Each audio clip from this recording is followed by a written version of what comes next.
Hey, Brian. We're in the good one. Huh? What are you doing? Are you sleeping? I just got a little drowsy there. Okay. We're in this Mazda 2021 Mazda CX-9. Yes. They've kind of refreshed us a little bit. Yep, they have. And this is part 2 of our comparison. Part 1 was a Kia Telluride. If you haven't watched that, go check it out. Check it out. But we're in the clear winner here, I think. Not so fast. A little too soon? Too soon. Okay. Too soon. Premature. Premature. I hate it when that happens. That might not make the cut. So anyways, exterior. Exterior. I think it looks like a really big CX-5, which is not a bad thing. I disagree. I think the CX-5 looks way more squashed. This looks elongated. I just said a bigger CX-5. It's the same palette of style, and they just stretch it a little bit. Yeah. Which is okay. The CX-5 looks awesome. I think this one looks more like a crossover than an SUV. You disagree or agree? No, I agree. I think that the Telluride looks more like a station wagon. This looks more like a crossover. Or I think this looks more like a big hot hatch. Yeah, I get that feel more. Okay, Yeah. fair point. Fair point. Which makes sense for Mazda. It's definitely got the corporate Mazda styling. Yeah, it does. Which is for some people, not for everybody. I'm okay with it. I like it. I think it looks okay. Yeah. I've had people ask me, is this an Infiniti? Is it something else? Oh, yeah, that's true. So I've had some people ask me that. Although people seemed a lot more excited about the Telluride styling. I had more people coming to me about that. And I don't know if that's our part of the country or not. Could be. But the Telluride is very proud. It's like a pickup truck around here. There's so many of them. Right. What's your favorite part about the exterior? Definitely the headlights. The headlight. Oh. Yeah. Because they fall as you turn. That's a functional thing, but they also look really sharp. Like, okay. And they kind of mirror the taillights too. So they've got this kind of shape and design where it points in one in a circle. It reminds me of the Miata a little bit. The same thing. Nice. So yeah. What about you? I like when you're looking at the back of it, down towards the side, towards like the mirror, the rear three-quarter. Our favorite view in a car, yeah. There's a line that comes on the door going back, and then a line in the back going forward. Are you doing? I'm using hand You signals. using my hand thing? They kind of intersect. They They don't intersect, but they go past each other. They offset intersect. And I think that's a really good little element that looks good. Yeah, I agree. So I don't know, looks sharp. Okay, let's hit up what you are so giddy about is the interior. The interior. Here's the word. Not that I'm not. Here's the word for this car and for this interior. Oh boy. Okay, you ready? Exquisite. Audi. What? Exquisite. Okay. Yes.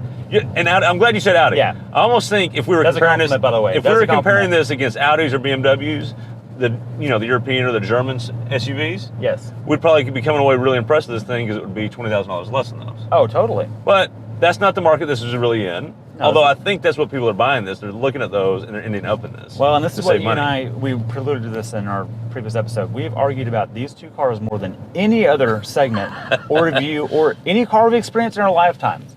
And I don't quite understand why. And I'm just going to get into my issues with the CX-9. I do love Mazdas. I do. They, generally speaking, drive better than anything in their class. And that rings true here. That is not lost on me. But, and you said this the other day, and I hate to even criticize Mazda so much, but they've put a third row option to compete with competitors when this would be better off as a 2-row option. And my biggest issue is, as a young family, and you brought up a great point, if you don't have little kids or car seats, it's not such a big deal. In fact, it's not a big deal at all. But I do have car seats to deal with. And the second row has sliders that go front and back. Mm-hmm. They need to go back another 2 inches or 3 inches. Well, that third row's in the way. I don't want to crap on this thing. Right. Because it is a beautiful place to sit. I think it's a better, more appealing design aesthetic for your character today, which is architect. Is that what we decided on? We can go with that. Yeah, sure. That'll work. Yeah. What's your favorite part? Interior. So a lot of people laugh at this, but Mazda has some design language. I can't remember the name of it. You can insert it later. Right. Rider and horse as one. Oh boy. Okay. Well, no, that's true though, because when you start with the Miata and go up from there, that rings true. Okay. I get that. So here's what they mean by that is when I first get in this, there is a little bit of a learning curve, just like in any new car. Sure. Infotainment-wise, this is not a touchscreen infotainment. At first, you're like, what? Right. But then you start using it. You got 2 little rotary knobs down here. I never have to move my hand or take my eyes off hardly anything to function everything. And if you've driven other Mazdas and you're familiar with that, this is no different. Right. It's just like you've been driving it forever. Versus a touchscreen, you constantly have to look at it and make sure your finger actually touches the button. This one, you don't have to worry about that because you're not lining your finger up while you're driving at the same time. So I would argue that if you own the car, it's not a big deal. Right. If you're going between cars a lot, it is a big deal. Yeah. You're going to miss phone calls or hit the wrong button or fumble something. You got to look at it and learn and train yourself. But once you're trained, it's fine. What's your favorite part about the interior? Cluster. Oh man, that's love it. what I was going to say. So dang it. So when it starts up, you have some bezels that are floating, and then the entire backdrop is digital. Yes. Which I'm not a fan of digital clusters a lot of times, but the tach is analog. Yes. Even though the back is digital. Right. So it gives you this tactile connection that I like in Stripe. I don't like digital tach that much because usually they're not fast enough to keep up. This one's done fine. This one looks great. Yeah. Yeah. Okay. I want to add on to the instrument cluster. What I like about the instrument cluster is the speedometer. It's analog speedometer, but you can get different information on the center of it. Yes, it's configurable. And the perimeters. And the Mazda's got this camera that reads the speed limits and the stop signs and that sort of stuff. A little bit better than the Kia does, by the way. It's more accurate on the speedometers because it's actually reading the speed limit versus navigation data. Right. But it tells you on your speedometer, it gives you a little red line what the speed limit is on whatever road you're driving at the time. Yeah. And then when you set your cruise, it puts a line where you set your cruise, and then you can tell how far you're going past the speed and all that. I think that's pretty neat. Well, I think Kia does a version of that too. They have highway driving assist. True. Which will actually adjust the cruise control setting based on the road you're on. But it only works on like the interstate. It doesn't work on a lot of back roads. It's not a back road. Or highways.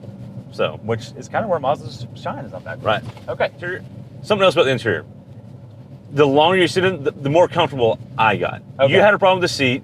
Yep. You think the seat's a little too short. We measured them. Which it is. Seats are 18 inches long in this, 19 inches in the Telluride. Interesting, Craig.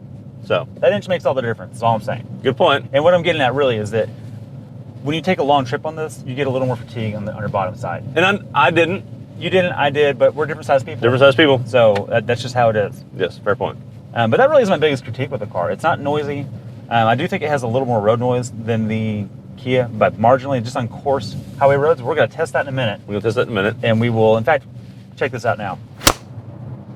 What you got? 65. Son of a gun. Yes, I told you it wasn't as loud. We've been arguing about noise in this thing for a week. Both 65. Yeah. That's 60. It's actually quite quiet. So there you go. Yeah, we're both pretty nice. Okay, so it either was or was not quieter or louder. Either way, I'm right. The Kia to me is a pinch more comfortable for that long distance road trip. Right. But this is going to be, there's a trade-off for that, and we'll talk about that at the end. What? All right, Craig. Sport mode's on. Traction control is, there's no button. I don't know what it's doing. Are you ready for some zoom zoom? Let's zoom zoom it. Hit it. Whoa, baby! Hey! Oh, it runs out of steam. Okay. It starts off really good. If you brake boost it, this thing is quick. It's faster out of the hole than the Kia, but then the 4-popper turbo starts to happen. Yeah. And what I mean by that is it has a small turbo for a lot of torque down low, which is great around town. It's punchy. It gets out of its own way quickly, but it doesn't want to ring out. In fact, I had sometimes where it would shift in non-sport mode, 4,500 RPM. Okay, but we're talking about dynamics of intended purpose. I'm talking about dynamics of intended purpose. Okay. Because sometimes dad's got to get some stress out, and they got to just rev it out and get some RPM and some engine noise. Yeah, you got that right. This is not going to do it for you. Unless you hit twisties. That's when it comes to life. Okay. Okay. You get stressed out that way too. You get the stress out that way as well, which we're doing right now. So dynamics of intended purpose, the powertrain is a letdown for someone like me that likes linear, naturally aspirated power given the choice. It is missing 2 gears compared to the Kia. Yeah. They're just not there. And with a narrow power band that this seems to have, it could use a couple more. I think it would benefit and it might solve some of my frustrations with the powertrain. Okay, yeah. All that aside, it feels like it's 500 pounds lighter, which it probably is. And the turn-in does feel like a giant hot hatch. Okay. So of the segment, this is the one that's more fun on a back road. And to be fair, Mazda has one platform. They're a smaller company. Right. They don't have a whole government backing them. They don't have all of Southern Korea. Right. But they have one platform. They have to make work for a lot of vehicles. Right. And other people have made this point, and we can definitely feel it too when we're pushing the car.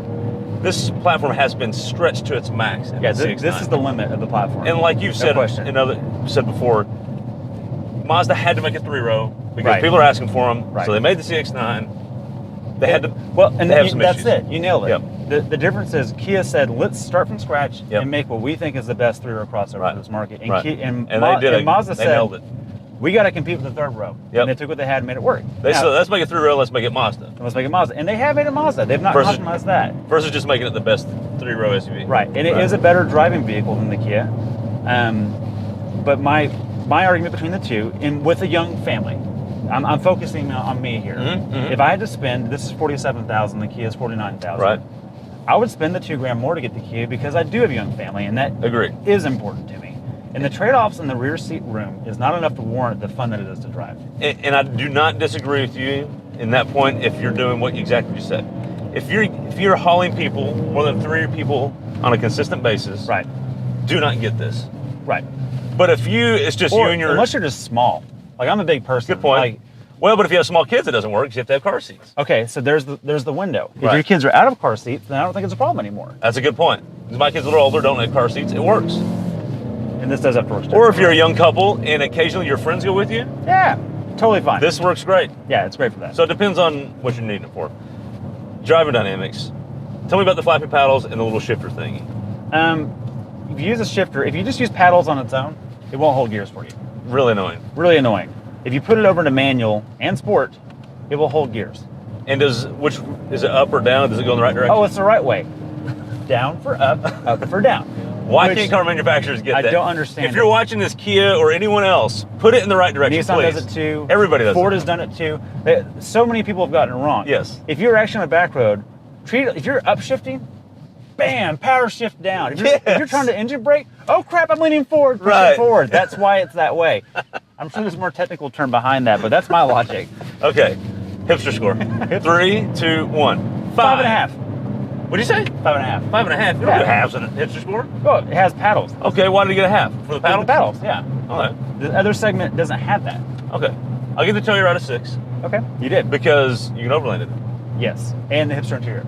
Basically, this gets a 5 because instead of a 6, because ain't nobody overlanding or adventuring in this sucker. Look, so from experience, this vehicle was at an off-road event, press event, and it didn't really get dirty because people were kind of afraid to take it off-road. I don't blame Not that it couldn't, it just wasn't. In fact, this has an off-road button, but we don't know what it does except for first gear. We'll look it up, but as far as I can tell, it just holds first gear. Yeah. I don't know if that's really going to help anybody. Could be wrong. Because you have a gear selector, which this has. Yeah. He's doing your own.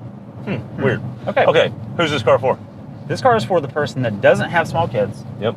And the trash can that we call a car seat they have to ride in. Yeah. Or real estate agents.